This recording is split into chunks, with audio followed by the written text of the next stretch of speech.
Well, this here says I'm live, so I'm gonna assume that I'm live. How you guys doing? Today is Valentine's Day, Sunday, February 14th, 2021. I hope you've all had a wonderful week. As you can tell, I'm really not feeling it this week. I've had a very rough couple of days so far. This is the third day. I've been not with it, and I've been in kind of a down, melancholy mood. And of course, if you've been keeping an eye on my channel here, there was a little boy who had Wilms tumor, and he passed away on Thursday evening. He was just 8 years old, and um, my heart is broken. I'm just trying to get through every day as best as I can because you know he he was, just like any kid. When they pass away, a piece of my heart dies with them. But with this particular little guy, you know he he looked forward to, I used to write letters to him, and he would always look forward to the letters. And when he would have to go get access for his chemo and he would have to go see the doctor, he would be really scared. And his mom was telling me that my letters would cheer him up. They would put a smile on his face. They would make it to where he wasn't as afraid to have to go see the doctor and to get access for his chemo. Um, it was really one of those connections that we had. And he told his mom that he loved me with all his heart. And oh, I sure loved him with all mine. So, um, but and I could look at this. I could at least make an attempt to look at this from a positive, but there is no positive. I have gone over any number of different ways in my own head. There is no positive about this, and a lot of people would say, "Well, look on the bright side." Well, there is no fucking bright side. It's an 8-year-old kid.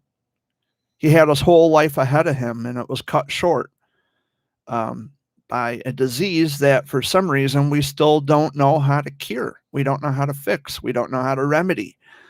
Um, so I've been dealing with all kinds of crazy shit in my own head, and my heart hurts because this young man passed away. And I wrote him a poem, and I did all that cool stuff that only Jer Bear does. Yeah, it's not just me. I guarantee it. There's other people out there who probably do the same thing. Um, but I'm still not with it. I'm sure by next week maybe I'll kind of be in a little more upbeat mood. But it's really hard. It's just really hard. And I every so often I'll keep in contact with his mom and his grandmother. Um, and just to tell them that I'm still here for you, and just because he's gone, it doesn't mean that we still can't keep in touch. And maybe one day, I'll fly down to where you live or fly out to where you live, wherever, and maybe we can hang out for a weekend and we can just talk about things and get some things out into the open. We can reminisce on awesome memories, and we can just talk about him and keep his memory and his legacy alive in that regard. Even if they call me on the phone, I'd be more than happy to talk to someone on the phone about this young man and the kind of positive influence and impact that he had, not just on me and my life, but many other people around him who loved him and cherished him like I did from far away. Um, but it's really one of those things where I felt this many times before with other children. When you get attached to them and you tell them that they're amazing and they're superheroes and you love them and you want them to get better. And kids love that stuff, man. When you write letters to them, and especially kids who are fighting cancer, and when me, a child, a cancer survivor, who better than to do it, right? Well, when I write to them and I reach out to them and I say, "You're a superhero, man. You can do this." Or if it's a little girl, "Oh, sweetheart, you can do this. You're a superhero. You just, you gotta be strong. And I know you're strong. I know you can get through it." And it helps them. It really and truly helps them. And, and by the way, I'm not telling you this because I'm looking for a pat on the shoulder. Um, I'm telling you because as a child, a cancer survivor, apart from all the glam and the glory of being an advocate, which is bullshit to me, um, I actually focus more on the people. I don't care about popularity, and I've gone over this any number of different ways and different times at different points. Um, I'm just not in it for the popularity. I don't care about any of that stuff, and I'm more in it for the people. Or at least I was, because I'm not an advocate anymore. But just because I'm not an advocate doesn't mean that I'm no longer a human being, and I still have feelings, and I'm still hurt over this young man's death. I mean, um, anytime a child dies, it doesn't necessarily have to be childhood cancer, but in any way, shape, or form, when a child or a baby dies, I mean, that's it's one of the worst feelings or the worst realities to have to face. And in this particular situation, because I can relate so well to that kid's situation, being a Wilms warrior, um, for me, this really cuts deep. It cuts really deep. And the fact that he told his mom how much he loved me, and that really made me feel good, and put a smile on my face. It brought tears to my eyes. And there's so much more that could be said about um, how I feel about this, but it's not about me. It's about that young man, and it's about um, how his mom and his family are going to progress forward after this. But they do know, they've been made aware that I'm not going anywhere. And if they need a friend, if they need a family member, because I consider them my family. So if they need a family member to talk to, I'm here. And I'm not going anywhere. Um, so, um, so that's that. That's why I'm just not. I'm not in an upbeat, kind of a mood today. And I do apologize for those of you who were hoping that that would be the case. But if you've listened to the 20-minute daily rant that I put together, it was just really quick. I kind of elaborate on that. Um, and of course, I uploaded a 5-minute video the night before last, before I went to bed. And guys, it's been really hard. It's been really difficult, and it still hurts, and it's still difficult. Um, I just, there's never anything you can say or do that's going to justify what happened and how it happened. And, oh, he's in a better place. No, I'm sorry. I'm sorry. I've heard that line one too many fucking times in my life to actually, oh, well, okay, they're in a better place. No, the better place is here, healthy with your family, not in, some cold grave somewhere. Um, but those are my feelings, and I understand how saying that they're in a better place, it may provide some comfort. But, at the end of the day, it's that person does not exist anymore. They're not with us here in this life anymore, in this reality, in this, you know, in this world that we're living in right now. So it hurts. The reality of that is painful. And, my heart and my warmest of condolences, and of course, all my love goes out to this kid's family, his mom and his grandmother, and the rest of the family. It's been a rough go these past few days, and I've just been really super depressed, and I've been forcing myself out of bed. But like I said, it's not about me. It's about this young man. And I almost didn't do a Sunday video this week because, I just wanted, I was thinking, well, I could take the week off just to, in honor of this young man.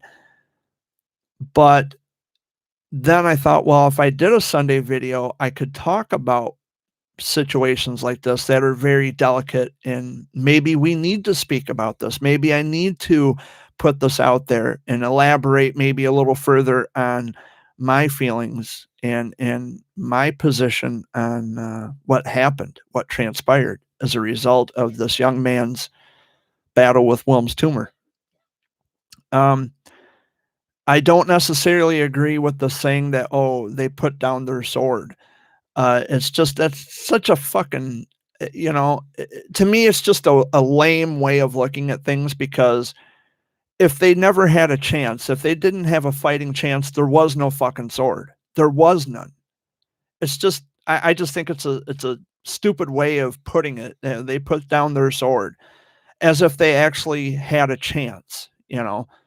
I think it's just a very sick way of it's suggesting that they had a fighting chance. Well, if they had a fighting chance, they would have won. They would still be here. So this whole idea that, they put down their sword, yeah, fuck all that. It's stupid. There is no sword. It's just a stupid thing to say. I don't know. It's just my opinion, but I just, you know, I wish it wasn't the reality where, we can come up with a quick fix for the COVID, just get a shot. But childhood cancer has existed for millennia, and for some unbeknownst reason, we can't find a cure for it. You know why? Well, actually, I can't say we can't find a cure. Maybe there is. And this is just me putting my conspiracy thinking cap on for a minute. It's not going to stay on, by the way. Maybe there is, and maybe they value money over people. Maybe that's it. Who knows?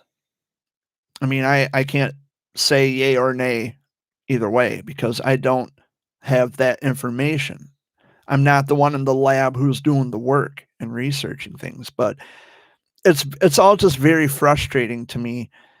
And I don't want to drone on about this too much longer, but it's just something that's always bothered me.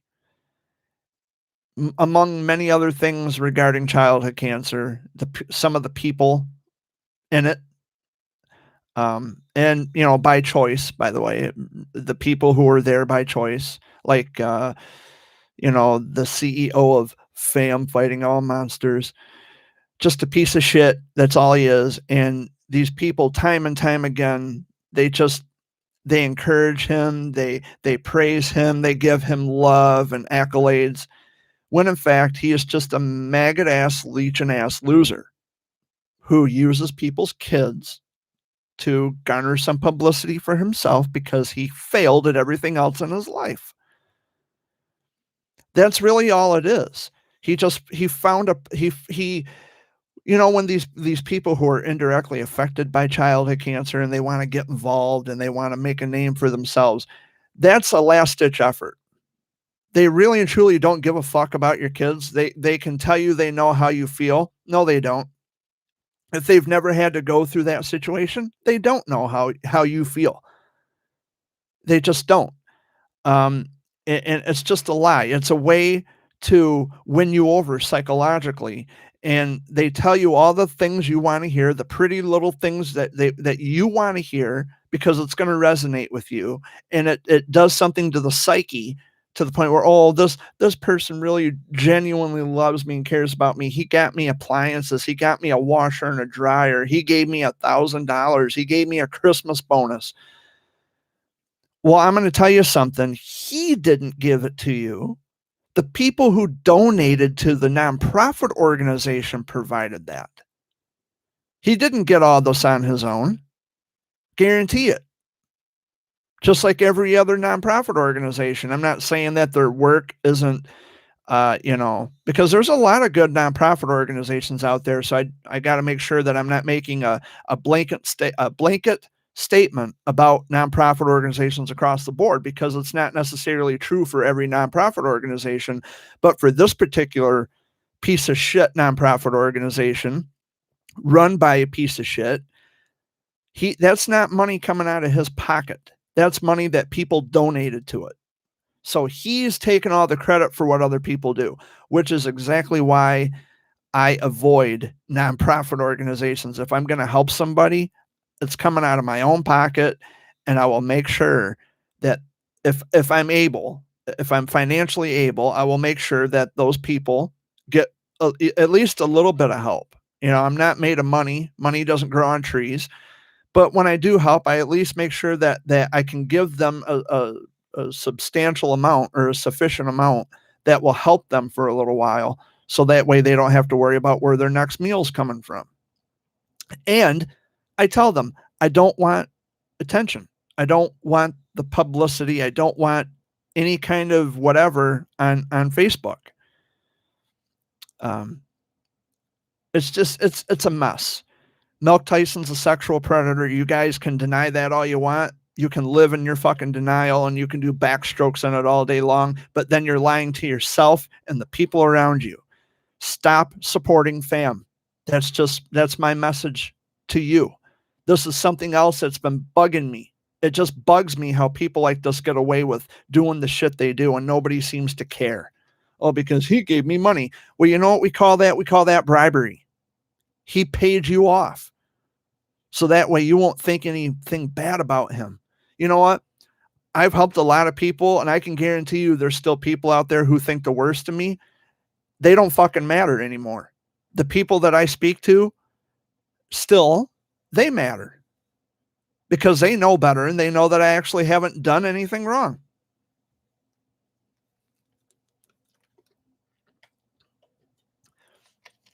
And the fact that there is evidence of Milk Tyson actually admitting to being a sex predator. I got kicked out of a homeless shelter for sexually harassing someone.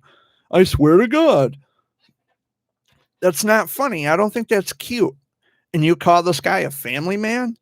He's a piece of shit, legion ass, maggot motherfucker. That's exactly what he is. Whether you like it or not, that is the truth. So, whatever. But anyway, guys, I've just, I've been taking it easy. I've been, trying to keep it together these past few days. Hasn't been easy. And I was talking to my mom recently in a text message about survivor guilt, and I said, every time something like this happens, my guilt for being a survivor, which is a real thing, survivor guilt does exist. It's just not something that we made up or something that we're milking for attention. It's a real thing. And I was telling my mom, I said, being a survivor of Wilms tumor, I mean, I'm glad that I survived it. I'm glad that I have stories to tell. I'm glad that I can inspire and encourage other kids who are going through the similar situations or just having cancer in general. I can talk to them, so that way they're not as scared or as afraid when they have to have procedures done. So I'm happy about that, and I take pride in that. But when a kid dies from cancer, my survivor guilt just goes through, it just goes through the fucking roof. It's unprecedented. And she told me, she says, you shouldn't feel guilty about surviving something because some things are just meant to be. And while I kind of understood what she was saying by that, like some things are just meant to be, you're either going to survive it or you're not. I still, as a survivor, have to go on with that in my mind that I survived something that a child didn't. That's not easy for me to take.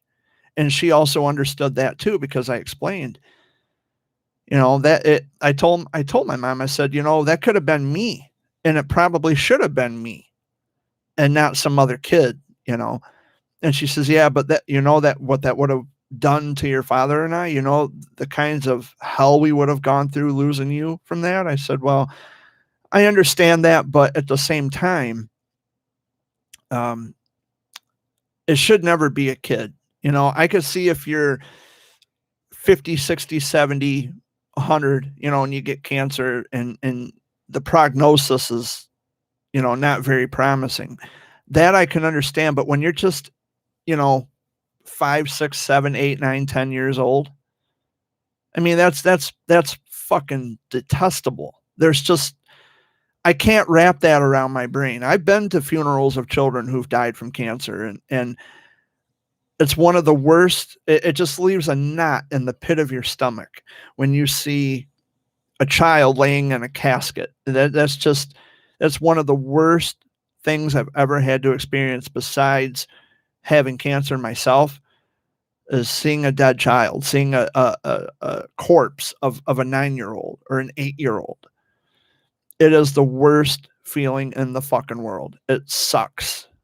And it makes you feel physically ill, like you feel like you're going to throw up, because it makes you feel really just outside of yourself. And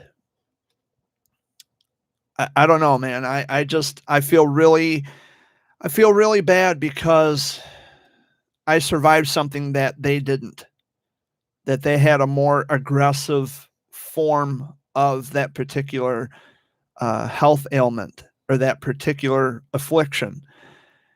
And it just drives me fucking nuts. A lot of things regarding childhood cancer drives me absolutely insane.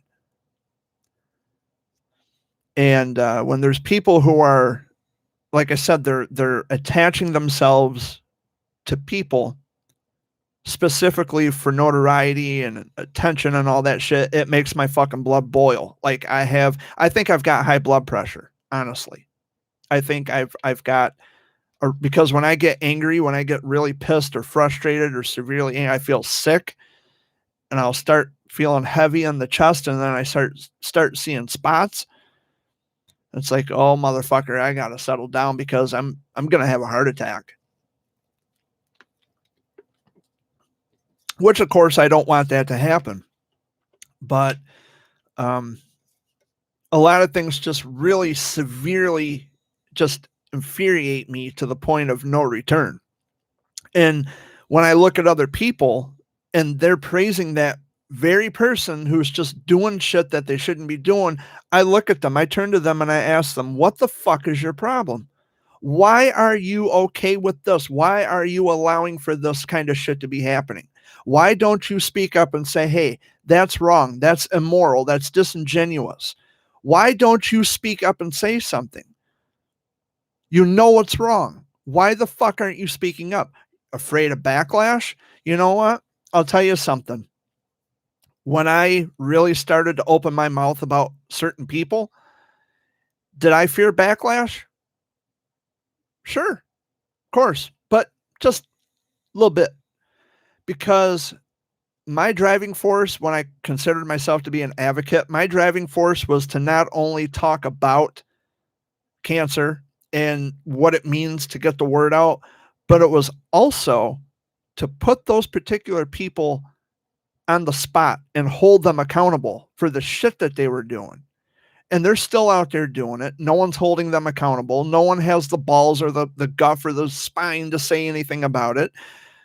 Jared Fuller is really the only one who just drones on about the same thing over and over again. Yes, because until such time as we correct the problem, I will continue to be outspoken about people who are disingenuous and egocentric. They don't have a right to use your children to make themselves look good. They fucking don't have a right to do that. They don't. Sorry. You might, my voice is getting cracky. You might think that they don't have, or that there's nothing wrong with what they're doing. It's wrong. Abby Hubbard. I don't know if you're listening to this, but you want Milk Tyson to meet your son? If I were you, look into that a little further. Look into him. Look into his past. Don't let him around your kids.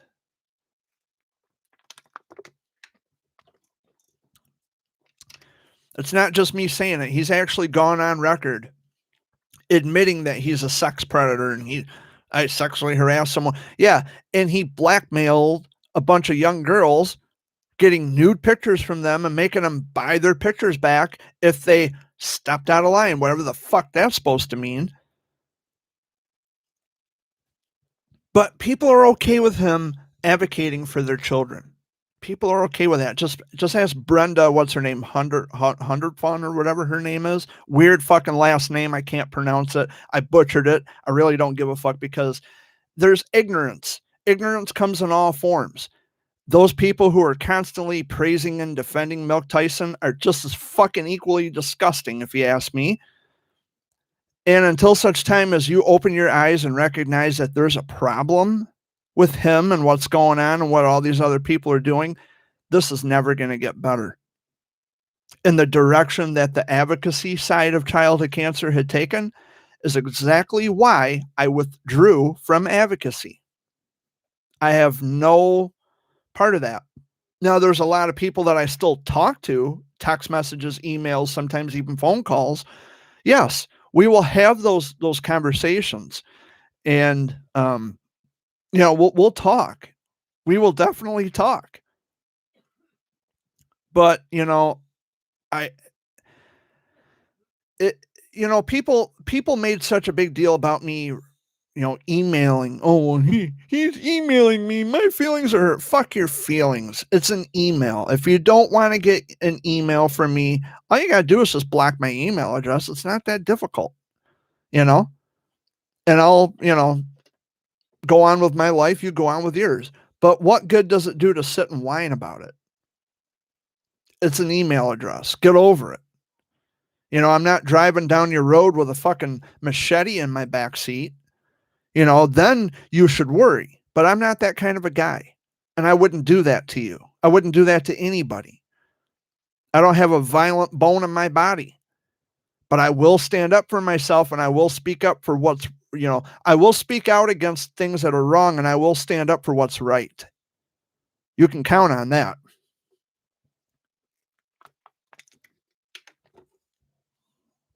And I'm not asking you to act under the guise of advocate. I'm asking you to act under the reality of being human. That's it. Someone who is a predator should be called out as such, especially when you're going to go on a podcast and admit publicly to the fucking world that you got kicked out of a homeless shelter for sexual harassment. Well, tell me something. You call yourself a rapper. What are you doing in a homeless shelter, Milk?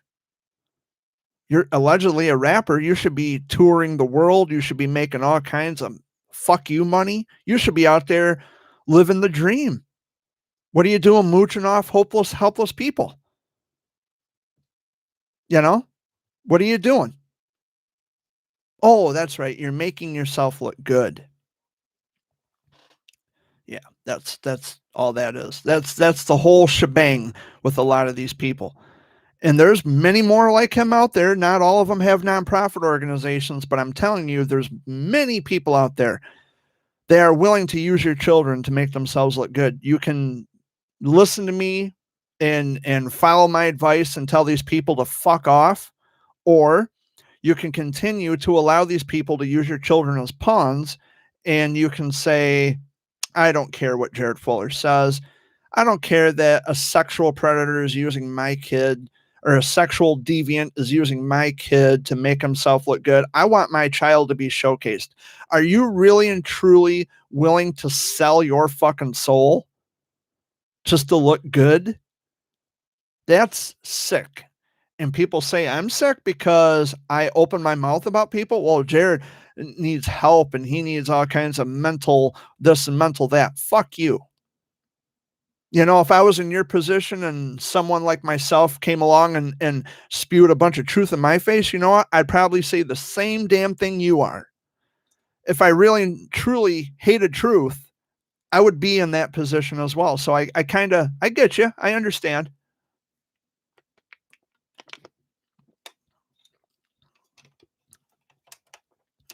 I don't know. It's broken beyond repair. And the one thing I can say I never did was leech off anybody. I never used anyone's kids to make myself look good.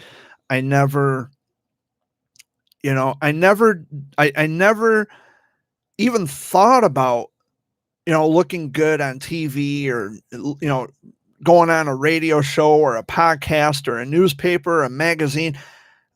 It never dawned on me. It never occurred to me that maybe I should do this for the popularity and the notoriety. Well, that's not true. That wasn't my goal, and it's still not my goal. It's not. I wanted to share my story and just to show people that, you know what, you're not alone in this, and I'm on your side. I'm doing exactly what I'm supposed to do as an advocate. I'm going to be your voice. I'm going to advocate for you and your child, and I'll do the things I do because I have a personal understanding about what's going on. And gee golly, I love people. Wow. It's just so awful. It's so terrible. It's so disgusting because Jared Fuller has the capacity to love. I didn't think that was such a horrible thing, but it is to most people. That's unfortunate for them. Because not all of us need the notoriety and the popularity and the publicity. And we certainly don't need to use people's kids to improve our image on Facebook, because that's like the grand stage is Facebook. Because in real life, I'm such a loser, and on Facebook, I can pretend to be someone I'm not.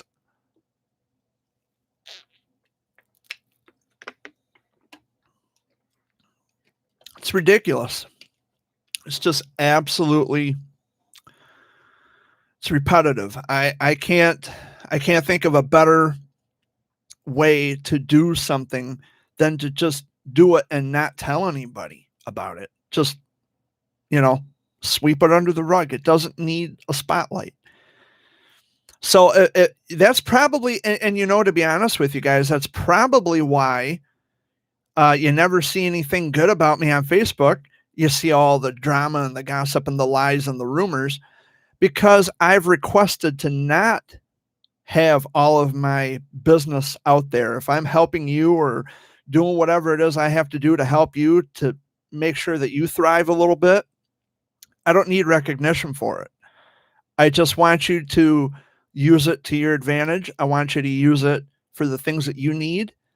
And just go about your life. And just remember that someone out here loved you enough to do it for you with no strings attached. That's a very rare quality to find in people, is just helping people without the expectations, without the strings attached. I am a no strings attached kind of a person. I love people enough to want to help them. And if I can make even just the tiniest microscopic difference in someone's life, I'm all for it. I'll do it. They'll remember who I am, and they'll know what I did for them. Absolutely. But I've droned on about this particular subject for, I'd say, over a half hour, the first half hour that I've been here. There were some other things I wanted to get to. There's something I bought a new microphone last week. I bought a second microphone, just like this one, the one you're looking at right now. And I had to buy a mic stand for it. So I'm going to swing it around here. As you can see, it's another AKG P220 condenser microphone. I don't know if you guys can see that or not, but this stand is really heavy, so I'm not even going to attempt to lift it. It's another condenser microphone. I can hear myself talk in it, but for some reason, it will not pick up on the webcam. I don't know why, because if you're familiar with, sorry about that. If you're familiar with audio interfaces and how you hook a condenser mic to an audio interface, I have what's called a Focusrite. It's a Scarlett 2i2 audio interface. And this microphone is in the first input jack. And this microphone right here is in the second uh, input jack. But for some reason, you you can't hear my voice in the video. I had to do a few test runs and audio checks and things by recording a video, and for some reason, I don't know what it is. Maybe it's the settings on the mic, or it could be the settings on the webcam, which I'm leaning more towards the latter. I think it's the settings on the webcam. But for some reason, the second microphone does not pick up on the webcam. So I don't know how to fix it. I've gone into the sound settings. I've looked at the optics of my webcam. It's a $50 webcam, by the way. I cannot figure it out. I don't understand why it's not working. And now I feel like I've bought a microphone for no good reason. I have a second mic that just won't pick up in the video. But when I talk into the mic, I can hear my voice in both speakers. So I know it's working. It's just that it's not picking up in the video. Oh, that's my friend, my a lady friend that I'm speaking with. She told me happy Valentine's Day, so I'm just going to reply to this text real quick. I'm going to say happy Valentine's Day, love, LOVE. So, I'm, speaking to a lady friend. Oh, my nose itches. Oh. Well, I might kiss a fool. I don't know. Or something like that anyway, right? They say if your nose itches, you're bound to kiss a fool or something like that. I don't remember. But yeah, so I got the second microphone. It's just that, because I was hoping to have that for guests on the Sunday video update, but what I'm thinking I might have to do is, and this is going to really irritate me to the extreme, I'm thinking that because how most shows have their like the podcasts, how they have that set up is that they use a computer with specifically for the the sound system, the microphones and stuff like that, and then they use a separate computer setup specifically for the cameras. And I'm using one computer, which obviously you can hear me speak through this particular microphone. So I know that it works, but for some reason that second microphone, it will not register with my webcam, and I cannot figure it out. I have it all plugged into the same audio interface, the second microphones and the second input jack. And I mean, I can talk into it and I can hear my voice through the speakers, but for some reason that webcam will not register. It will not pick it up. So, and I called the place where I bought this equipment at, Guitar Center in Saginaw, and they told me that it has to do with my webcam.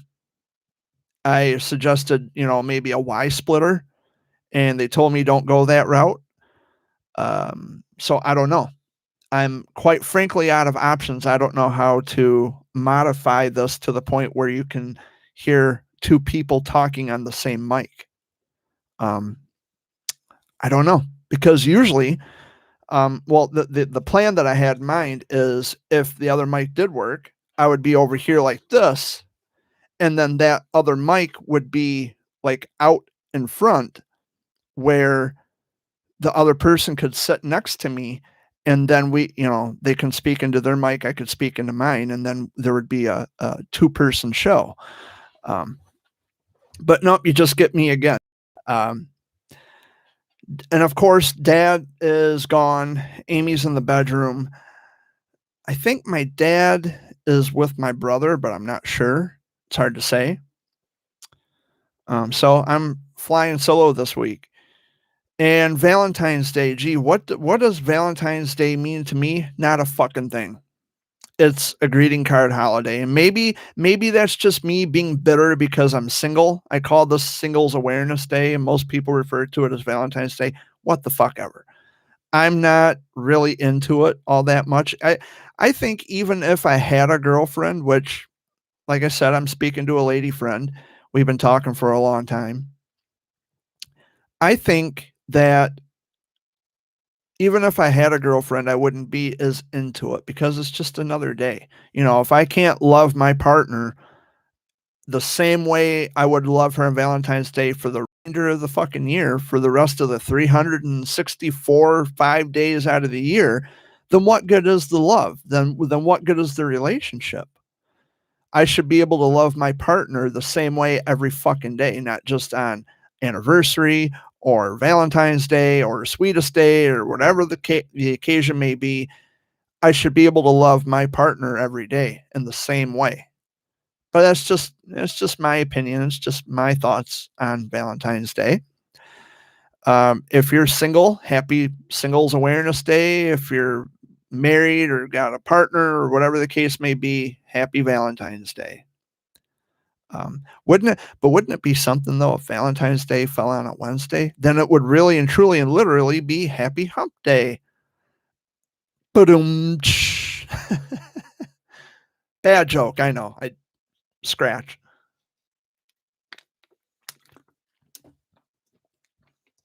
I was at my cousin's house last week. My cousin Destiny, the one that usually texts me during the Sunday video updates. I was at her house last week, hung out with them for a few hours, and it was nice. It was nice. I decided to go for a little joyride last week, and I ended up in Carson City and a little town called Vickeryville. I was on Wood Road, Vickeryville Road, Condensery Road. Um, I was in the easternmost part of Montcalm County, and then I swung back over into Gratiot County, and I visited with some family for a little while. And Destiny came right up to me, gave me the biggest hug. She's like, "Oh my God, you need to come out more and visit." I will make sure that I do. I will make sure that I come out more often and visit. And, weather permitting, because I'm not going to drive in ice and snow and sleet and all that nasty shit, which we've been getting winter. It's really fucking cold here now. Um, we've been getting snow and just it's mainly the freezing cold air is what we're getting. That's the main issue. It's not so much the snow. That's like northern lower Michigan. That's that way up north. They're getting all the snow, but down here it's basically it's more just the freezing cold air. It's like 19 degrees, I think, right now. I could check real quick. Let's see here. I have a little weather app on my phone. Oh, it's 16 degrees, and that's an increase from 12 degrees. So it warmed up. Not really, but you know, technically speaking, it warmed up 4 degrees. So it's basically just the cold air that we're dealing with now, and yeah, it's cold in here. I've been feeling a chill, but we should be good on propane. Um, and which that reminds me too. A couple days I got to go pay property taxes, and tomorrow tomorrow is February 15th, which is another sad, emotional day. For those of you who don't know, tomorrow is my Uncle Rick's birthday, my mom's last surviving sibling who passed away back in 2019. He would have been 67 tomorrow. Um, there's not a day go by I don't think about him. I miss him like crazy. Uncle Rick he was a character. I love and miss him dearly. And, how he passed away. He had cancer, but it all just seemed so quick. It's just, I mean, we called him on his birthday back in 2019. We called him on his birthday, and, he was celebrating his 65th birthday. And Dad called him and he's, "Happy birthday, Rick." And he says, "Oh, thank you," And it sounded like Uncle Rick had a cold. And Dad asked him, "Well, you got a cold or what's going on?" He says, "Yeah, a little bit. I'm kind of running a small fever, but nothing really to worry about." And so we didn't think anything else of it. And then um, on March 11th, um, not even a month after his birthday, just less than a month after his birthday, he passed away. And Dad, he's been having a really hard time dealing and coping with that, and I know tomorrow's going to be rough, and I'm going to have to keep a close eye on Dad and help him get through that. And um, it's just because the thing is, my dad and my uncle Rick was my mom's brother, of course, and my dad and my uncle Rick, they had a long history together. They they've known each other since, I think, the 70s. They go back a very long time, and they used to run the roads together. They used to together. Um, they used to do everything together. They rode motorcycles, and they did it all together. He was, Uncle Rick was my dad's right hand man, and I loved Uncle Rick. He always used to call me J Rod. um, that was one thing I always remember about Uncle Rick. He always called me J Rod, and I always called him War Wagon because, back in the 90s, CB radios were a thing. You guys probably remember the CB radio popularity of the 90s, and my Uncle Rick went by War Wagon. And Anna, my mom's sister, she was Budweiser. My mom and dad were Mickey and Minnie. Um, Uncle Willie was Chili Willie. So, that I got so many memories of my Uncle Rick, my Uncle Willie and my Aunt Kathy and Aunt Anna. There's all kinds of just memories, years of memories. I can remember so much being a kid and visiting Uncle Rick, and you know, but those days are gone, and those people are gone, unfortunately, and I do miss him. I miss him a great deal. And how he passed away, it was just unfortunate, and it was quick. It was very quick. But yeah, tomorrow he would have been 67. He was born on February 15th, 1954. One of many of my grandma's children. Because my grandma had a lot of stillbirth. So altogether, my grandma had about 17 kids total, including my mother. My mom was the very last to be born. And my mom was born in October of 1962. So my grandmother was a very busy woman. Yeah, like I mentioned, a little while ago, I went out to my cousin's house, Destiny's house, and they're my cousins on my mom's side of the family, by the way. And it was nice to just sit and relax and to enjoy company and to just talk about things, just with everything going on in the world right now, the craziness of the world with the COVID pandemic, and everybody's just all over the fucking place emotionally. And it was nice to actually sit on a living room couch and have conversations with my cousins. And, it was nice to see people that, I haven't seen in quite a while. And the kids are getting big. Destiny, like I said, she was just ecstatic. She was so happy when I walked through the door. Well, actually, she was upstairs doing some kind of a meeting on the computer. And her brother, I think it was Brandon, he went up and told her, "Hey, Jared's here." And then she came downstairs. When she recognized who Brandon was talking about, she came running downstairs and she gave me the grip, the biggest hug. "Oh my God, it's so good to see you."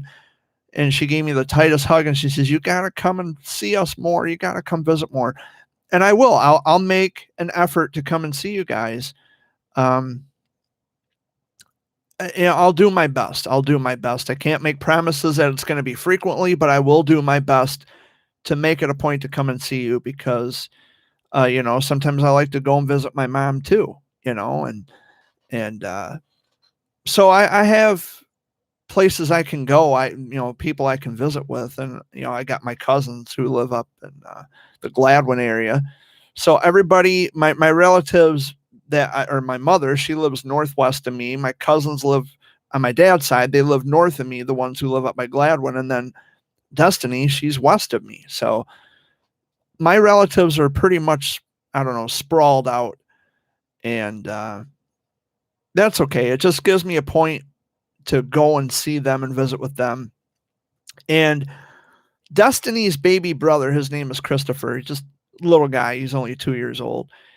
I told him before because the kid loves popsicles. And I told him, I said, well, the next time I come back to see you, I said, I'll bring you a great big box of popsicles. His eyes got real big, like, really?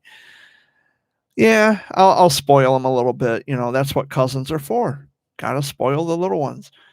But it was a nice visit. I really and truly enjoyed uh, hanging out with family and just talking about random shit. That's what it's about. No fights, no arguing, no, nothing nefarious going on. It was a good visit. I enjoyed the time that I spent with family, and it was great. It was awesome. And speaking of Destiny, I wanted to do a shout out to Destiny and my buddy Juan in Texas and my buddy Joe in Kansas and um, all my other fans out there who are watching and listening and they're not falling asleep behind their electronic devices listening to my voice trail on just like this. It's all good. I forgive you. um, but it's been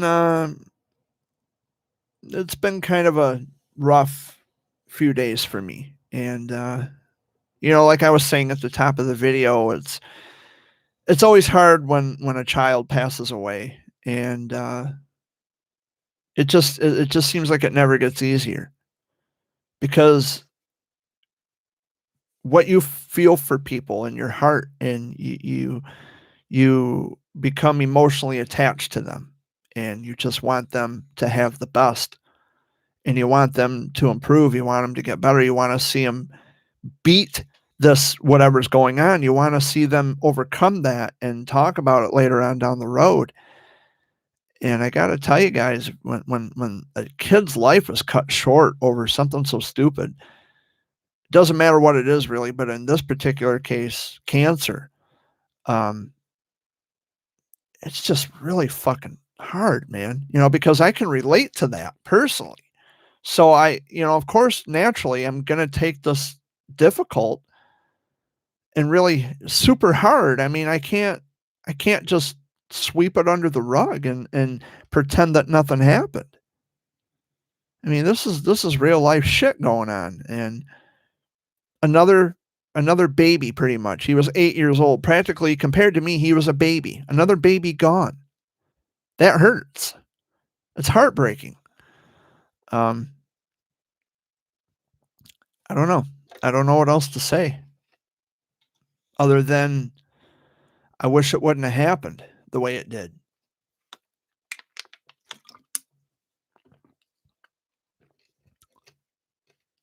But I don't know.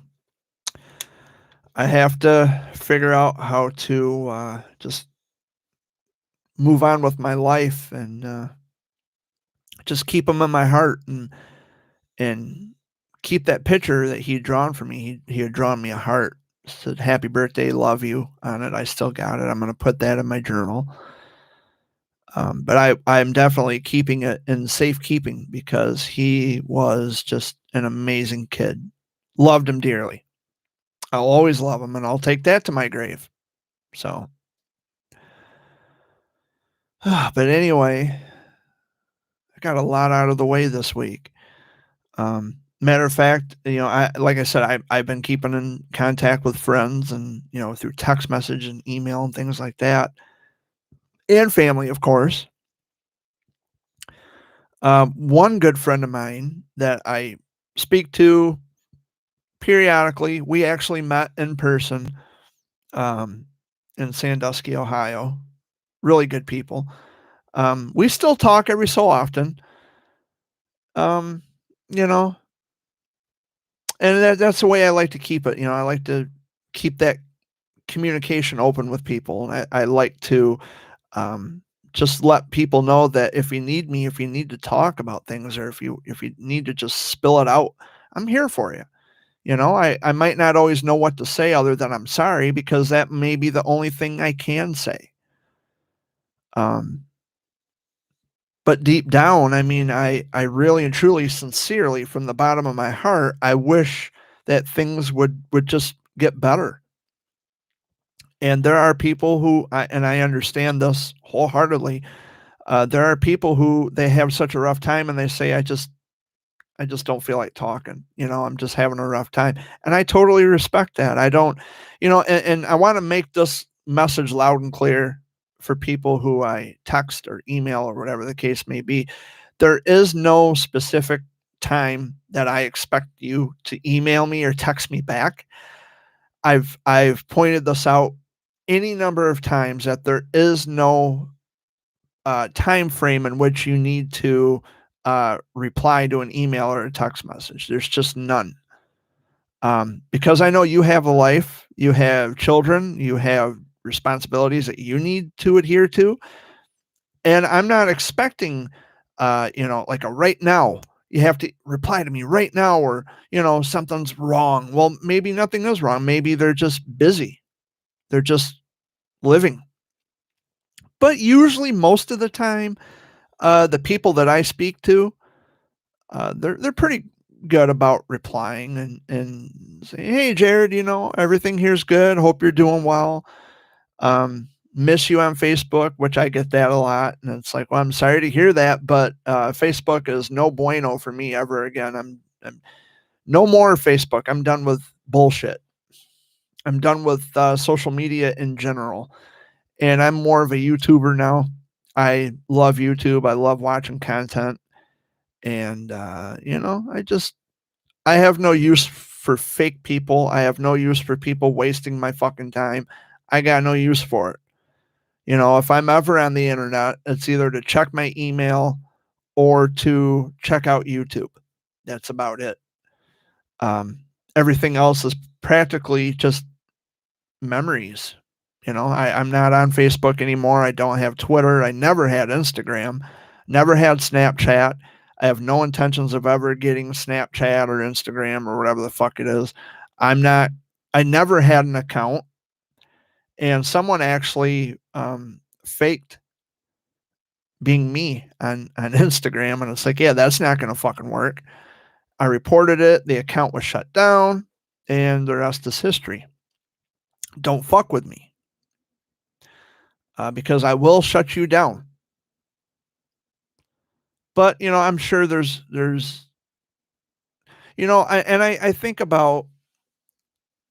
I think about those people, the haters watching. I honestly, truly think about you. I wonder what it is that goes through your head. Like you you find every opportunity. Maybe it's because I make myself an easily moving target. I don't know, maybe. But I have to ask people, the people who just are they're just rotten people. They're just generally rotten fucking people. What is it about you that you're so angry all the fucking time? I'm not an angry person. I mean, yes, there are things that I talk about openly. There's people that I call out by name. No shame in that whatsoever. But I'm not an angry person. I'm a happy person. I have plenty of friends I love. They love me, and I try to live the best life I can. But I'm not going to shut up about a lot of things. I'm over that. That ship sailed a long fucking time ago. But my question to you, the hater, why do you have so much hate? What is it with you? Well, We're going to thumbs down every fucking video. I'm going to subscribe to Jared so I can thumbs down every fucking video. You know what? You can thumbs down the video. That has no effect on me whatsoever. It has no effect on my channel. Because to tell you the truth, even a thumbs down still counts as interaction on my video. So when you thumbs it down, you're just giving me power. You're just giving me the power to continue doing what I'm doing. You can downvote all my videos. It means nothing to me. Doesn't mean shit to my channel. So what? I just think that people who they're angry about everything, like Russ Boggs, he's just psycho. He doxed me on YouTube or not on YouTube, on Twitter, by putting my mailing address and all that shit out there. Which my mailing address is public. Anybody can find my mailing address easily. But to dox somebody, that takes a lot of fucking balls. And when you're just a fucking nut job, you're just a fucking nut job. You know, and Russ Boggs is a nut job. He goes by Jack L. Karstens on Twitter, and he goes on there trashing my fucking name, and he trashes Mike Tyson, which I don't care. He can trash Mike Tyson because he's a piece of shit anyway. But why the hatred? Why the fucking hatred? Do you have nothing better to do with your time? Do you have nothing else going on in your life?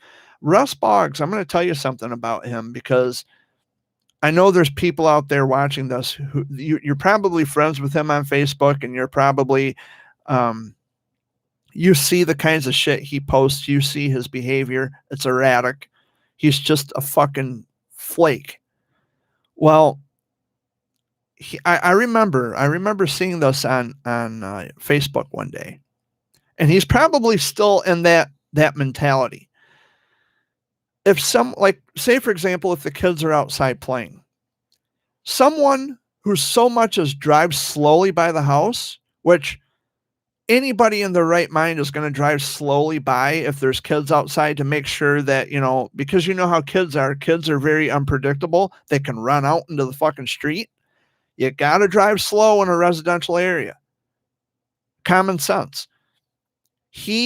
Russ Boggs, will refer to those people as pedophile, which is absolute bullshit. Absolute bullshit. Just because your kids are outside playing and they happen to notice your kids outside playing, or they're driving by slow, that does not by default make them a fucking pedophile. You're just a fucking idiot, dude. Period. You're just a moron. It does not make anyone a pedophile because they either look at your kids or they drive slow by your house, or hey, if they write a poem for your daughter who's fighting cancer, doesn't make them a creep. Now, I'm sorry that that's in your head and that's all you can think about is sex all the time. Who's the sexual predator here? Who's the real deviant here? Because if that's all you can think about and that's all you talk about, he goes, and I'm not making this up. He actually went on Facebook and talked about his celibacy. Like, anybody really should ever really give a fuck about you not fucking for months on end. That's nobody else's business. That's personal shit. Why would you put that on a public platform? Why would you do that? I wouldn't do it. I wouldn't go on Facebook and say, well, I've been celibate for about a year. Who cares? Who gives a shit? Nobody should care. You're just a fucking dumb fuck, dude. You're an idiot. And the fact that he is just, gone to lunch, out to fucking Pluto, gone.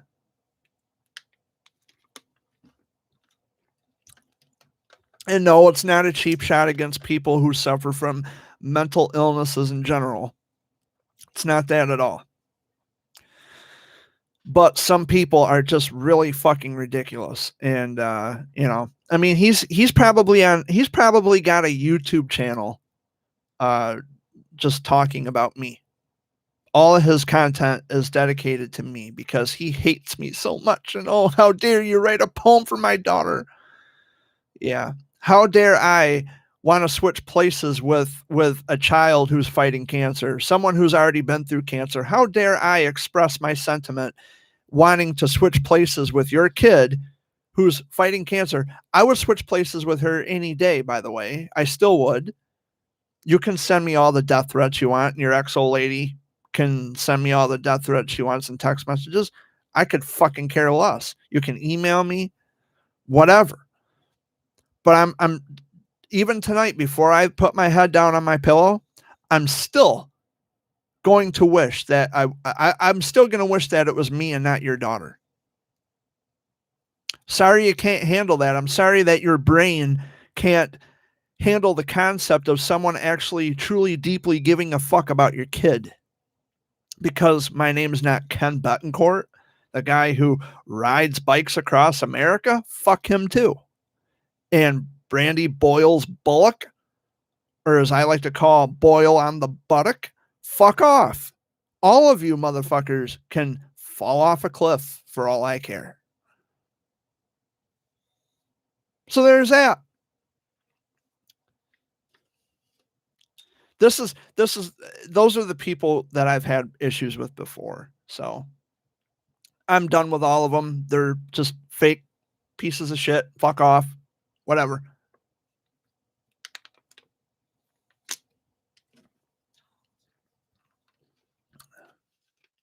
But anywho,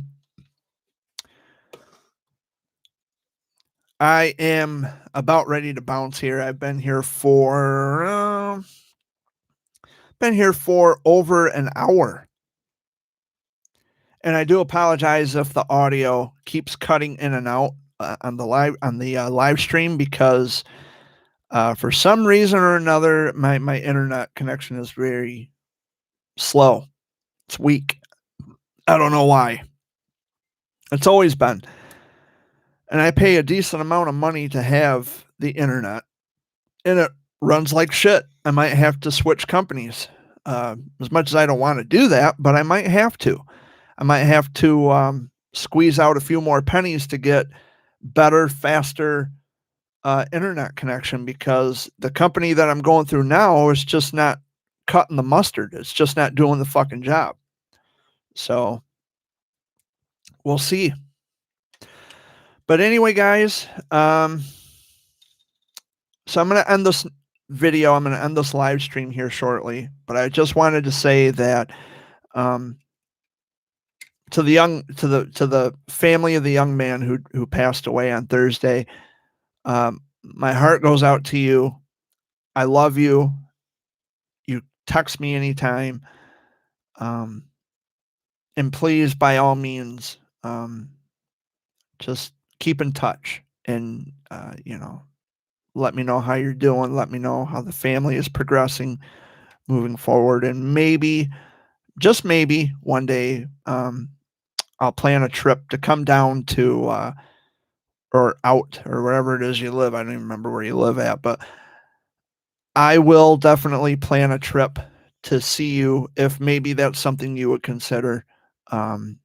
We'll iron out some details. We'll make some arrangements, and I don't know. We'll just see how things pan out, because things come up, and I don't want to interrupt anyone. I don't want to interrupt family life or anything like that. But we will definitely make plans. And more importantly, I want you to know that the poem I had written for your son was written from the heart, just like every other poem I've ever written for anyone's children fighting cancer. Coming from a guy who's fought it, been there, done that. And it's not an easy journey. It's not an easy navigation to have to work through. But nonetheless, it is a navigation all its own. And just because I'm not an advocate anymore doesn't mean that I don't care. Doesn't mean that I turn my back on the children. It means that this game that people like to play all the time is not a game that I wish to be a contestant, because it's not about who can be the best advocate. I understand that there's people who are CEOs of nonprofit organizations and that's how they think. But apart from nonprofit organizations, apart from press and notoriety, we are still people. Yes, we're people with a cause. We're people who have goals and ambitions, but we're people first. Children are not trophies. They should not be used as trophies. If you're feeling this insecure about yourself, go become a volunteer firefighter. Go, go serve up some soup at a kitchen. Go feed a homeless person. Go, pay for someone's meal ahead of you. Just do something without the need to be seen and heard every fucking where you go. There's just no reason for it. If fame and popularity is the prime motivator, you're in the wrong place. There's people out in Hollywood who would love to have you, because Hollywood is where all the actors are. Hollywood is where all the celebrities are. That's where all the famous people are. Maybe you shouldn't use people's children and prey on a person's sensitive, delicate situation. Maybe you should, you'd be better served being an actor. Or, like I said, become a volunteer fireman. Go whip up soup at a soup kitchen somewhere. Just do something that's going to help other people benefit. But man, you don't need to plaster it all over the fucking world. It's like you're exposing a person's downfall. You're putting it on public blast, a person's personal downfall, to serve your own purpose, just because you want to be famous. You want to get the hoorah. You want to get the what from all your friends. You know, you just want to be the star. You want to be the center of attention. You want the spotlight on you. You want to be the shining person. You want to be the it person. So then stop using people's children as a way to do that. It's okay to help children. It's okay to serve a purpose, but not everything in life needs a spotlight.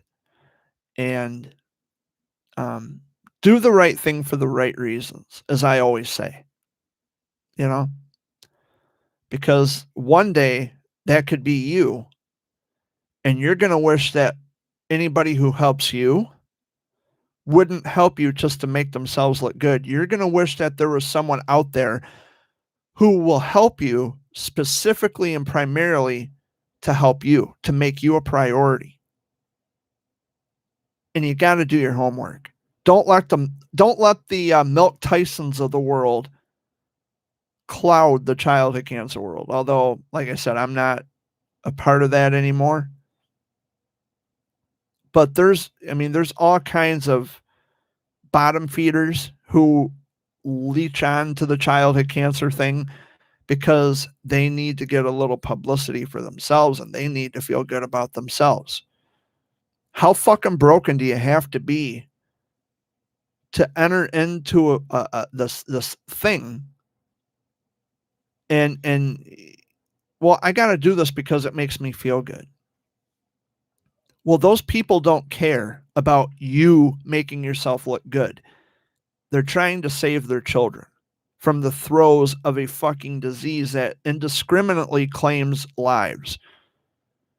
They don't care about your need or your neurotic fixation on being popular.